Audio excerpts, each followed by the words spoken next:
If you've ever... Here's a story from Switzerland. Last week, bodies of 5 members of a family were found in a resort town. They were found near their apartment building. 4 dead, 1 still breathing and now in hospital. The deaths have shocked the local community. Police say there was no foul play, no signs of struggle, and that this family could have committed mass suicide. Our next report tells you more. It was a quiet morning in the Swiss town of Montreux. 2 officers from the local police knocked on an apartment door. They were there to speak to a man about his son's homeschooling. A voice answered the officers, but the door was not opened. Unable to enter, the officers left.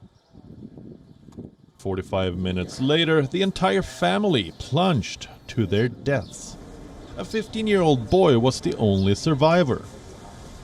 He is stable, but in a coma. His father, mother, sister, and aunt, they all died.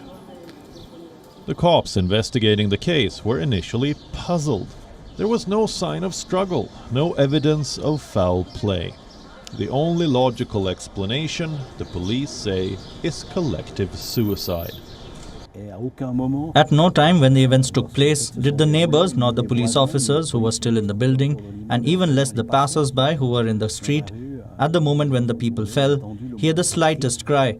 There is no trace of a struggle, so we have a situation which makes us favor the possibility of collective suicide.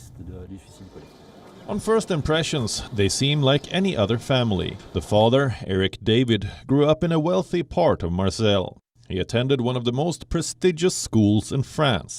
His wife, Nazrine, was a dentist. Her twin sister, Nargis, was an ophthalmologist. They too were educated in elite schools.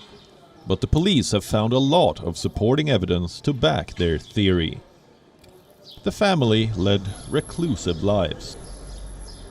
They remained withdrawn from society. When the pandemic began, they got interested in conspiracy and survivalist theories. They amassed a massive stockpile of food. It covered much of the living space of their apartment. The supplies were good enough to live through a major crisis. Local authorities say the family tried to seclude themselves. The investigations show that this was a family that lived almost in autarky with very few social contacts. Only the twin sister of the mother worked outside. For the others, there was no outside activity. This is a call for an uprising. Welcome to today's show. And now for the fake news. Stories like this always pop up for a reason, because they want people to read these things and then realize, or not realize, but they deceive them into thinking that conspiracy theories are dangerous, that actually questioning the government is dangerous. And this is one of the reasons that they've pushed so hard with this mental health stuff. You constantly hear about it. It's, and I always talk about how this is an inverted world. This is what Aleister Crowley teaches. Everything, to do everything inverted is the satanic way. Well, it's such an inverted world that they tell people that conspiracy theorists or anybody who questions what's going on, that they have mental health problems. And this story I'm going to show you is so ridiculous, you got to hear it. So wait 1 second. So they tell everyone that, right? But in reality, the people who have mental health problems are people who chop off their dallywaggers, right? And do other things that are just completely insane. Completely insane. It's so nonsensical. I mean, it's just the most insane crap you could ever imagine, the way they think and what they want to do to themselves. And 100 years ago, these people would be locked up. But in today's world, that's normal. And questioning what's going on by actually showing what the government's telling you is considered mental health problems. So what they do is they create fake stories like this. Now, it doesn't mean that something didn't happen with this family, of course, because they could have been way too close to the truth and then got, had themselves an accident, as they say, of course, which wouldn't be a real accident. It would be the government coming to their door and telling them it's time to be silenced. So we have this family in France. Listen to this story. Committing a collective suicide. The entire family jumped off a 7th floor. 1 member survived. So you say, what, Cole, what's the story behind that? Well, the story is they jumped because they're conspiracy theorists. Oh, yeah, that's right. And this isn't the first. I've covered these stories when I can. Sometimes they get censored. The guy who did that to his kids last year because I forget where that was. He did, he killed his kids and his wife. Just horrible crap. And sometimes they're not even real stories. I don't know if they're real stories or not. But, I like to think that these stories are them doing it to these people, actually killing these people, and then putting their own narrative on it and saying, oh, this guy actually did this to his family. Oh, and they were like, why did he do it? And they're like, because he was a crazy conspiracy theorist. And they're like, oh, I hate those people because they're so dangerous. Just insane stuff. Because critically thinking apparently makes you dangerous. They'll label me as one. And I couldn't be, I raised my voice. People are like, he's violent. He's scared. Huh? Am I? I don't have a criminal record. I don't have anything on my file for assault. I don't walk down the street punching people in the face, or I wouldn't be on here recording every day, doing videos every day. Right? Yeah, I'm pretty normal, pretty okay. I'm just pissed off at a lot of the stuff going on. That's okay to be, but they actually want to correlate violence with being angry or raising your voice. So listen to the story. A French family reportedly gripped by conspiracy theories jumped one by one from their 7th floor apartment in the Swiss town of Montreux, according to the local police. So not even jointly, one by one. It's like, imagine you're standing there, like your dad does that, and you're just gonna be like, oh, there goes my dad, right? And you're not gonna like cry, and you're not gonna have second guesses because it looks painful or it sounds horrifying. You're just gonna wait in line, and then mom's like, my turn. And mom goes, and then the two kids are like, well, guess it's our turn. And then the one kid, what? Is this the best writing that they have? If the story's real and something really happened, clearly they were thrown, right? This is like Roger Podacter in Ace Ventura, right? He found Captain Winky, so he got thrown off the balcony. I don't think Podacter jumped, if you know the reference that I'm making. So they say a 15-year-old boy survived the incident, but he's in a coma. The doctors say that his condition is stable, according to the statement. It gets better. Wait. The regional police shared in a statement that their findings make it possible to rule out the intervention of a third party. Considering the family's background and their behavior since the pandemic, police and prosecutors believe that it could be a collective suicide.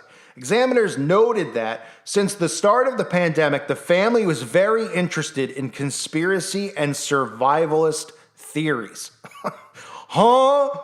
Oh, so since the family was researching about the pandemic, because God forbid they do that, because you're not allowed to research on your own or do anything. You have to just listen to what you're told because you're not allowed to have a brain or use critical thinking. So if you research that, or with that, which is even more insane, if you're into survivalist stuff, so if you stockpile food, if you want to learn how to, start your own fire on your own, God forbid, right? Then you're considered, mentally unhealthy, according to the police here. Huh? Are you kidding me? So just if you, let me just reread that to you, and then I'll continue on because it gets more unbelievable. Considering the family's background and their behavior since the pandemic, police and prosecutors believe it could be a collective suicide. Examiners noted that since the start of the pandemic, the family was very interested in conspiracy and survivalist theories. First of all, how would they know that? Have they gone through their computers? They have books. So they're into conspiracy theories. Okay, right? So that would make them commit a collective suicide, apparently. That's what they want people to think, that all conspiracy theorists are mentally unhealthy, that they're willing to do this to themselves, that they're making things up in their own head. It's unbelievable because you critically think. And like I said earlier, the people who really have mental health problems are considered normal. We're not even addressing that they have mental health problems. And if you say that they have mental health problems flat out, well, then you're hateful and you need to be canceled. It's really unbelievable. So let me continue. A total of 5 people took the leap. A man, age 40, his 40-year-old wife, her twin sister, the couple's 8-year-old daughter, and then their boy dived more than 20 meters from the apartment. The police discovered a step ladder on the balcony and found no evidence of struggle. Investigators show the family secluded itself from society. Even the 8-year-old girl was not admitted to any school. Well, the family probably secluded themselves from society because, I don't know, we just had this pandemic and you were making everybody seclude themselves from each other. You were telling families they shouldn't see each other on Christmas. You were the ones literally locking people up. So they're trying to make it sound like if you're a conspiracy theorist, You don't want to be near anybody. You don't want to have friends. You just want to be self-isolated and go mentally insane, which is what they just did to the entire world. Do you know how many people have suffered from mental health disorders from the pandemic because of self-isolation, triggering dementia and other things because they're locked in their home and they're scared to go outside because the government tells them to be scared? And then they want to blame this now on this type of stuff on conspiracies. When maybe they did take their own lives. Maybe they took their own lives because the television told them it's so scary out there that they can't go outside without a mask on.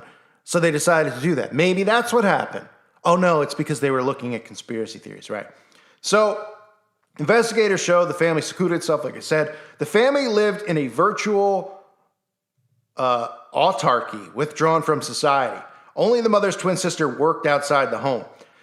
I mean, this is the world that they're creating anyway, where everyone works from home. So what are they even talking about? All these elements suggest fear of the authorities interfering in their lives is what may have caused this. So fear of the authorities interfering in their lives. First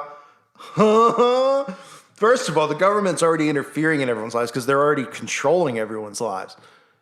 It used to just be with basic mind control. Now they're literally controlling your life, telling you that if you can or can't have a job if you don't do what they say, telling you if you can or can't go out to the store if you don't do what they say, telling you can't enter a store if you don't do what they say, telling you can't go out to a park outdoors with a mask on, all this stuff that they did over the last couple of years. But we'll blame it on conspiracies if this even is a real situation that occurred, which of course, many probably will hear this and say there's no way. Well, there's a way that it really occurred, but of course it would involve your government coming to your door and launching you off of a balcony because maybe you disagree with the government or maybe the government deems you a threat. Now, why would the government deem you a threat? Well, probably because you don't agree with what they're doing, right?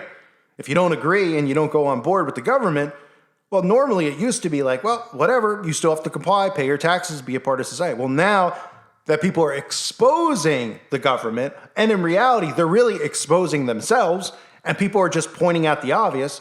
The government's going to all these meetings, the World Government Summit, World Economic Forum, Bilderberg meetings. They go to these meetings. Now they're actually flat out, World Economic Forum. They're telling you what they have planned for you, the government leaders. And then, people see that stuff and they just go into such a, their minds just completely they don't even realize what they're hearing. It just goes right into their brain, ear out the other. But then when people like me and you point it out and break it down, people are like, oh, is that what they're saying and doing? Yeah, that's what they're saying and doing. Listen to them say it themselves. Well, that's a conspiracy theory. That's dangerous. Well, you become a threat to the government when you actually are aware of what they're doing. So just more of this crap that comes out to make conspiracy theorists look like absolute insane people. It used to be where they would just say, oh, conspiracy theorists, they have a tinfoil hat on, disregard them, they're stupid. Now they're dangerous. So now we become dangerous to the establishment, right? They want to, stereotype us as mentally insane. Oh, they're all honing guns and just, wow, it's so bad to be a survivalist. I mean, they literally say we think that they did this because they were researching conspiracies and survival books and things like this. How to be a survivalist. I mean, you kidding me? So we live in a world where researching how to be a survivalist is a bad thing. Wanting to know how to start a fire on your own because they don't teach you that in school is a bad thing. Oh, it is a bad thing, right? Because the government they want to control that by controlling your electricity and controlling your stove and all that crap. Oh, it's a bad thing, of course, to learn how to get your own water supply that isn't provided by the government, probably because it doesn't have fluoride in it. If you actually have filters and things like that, that makes you dangerous.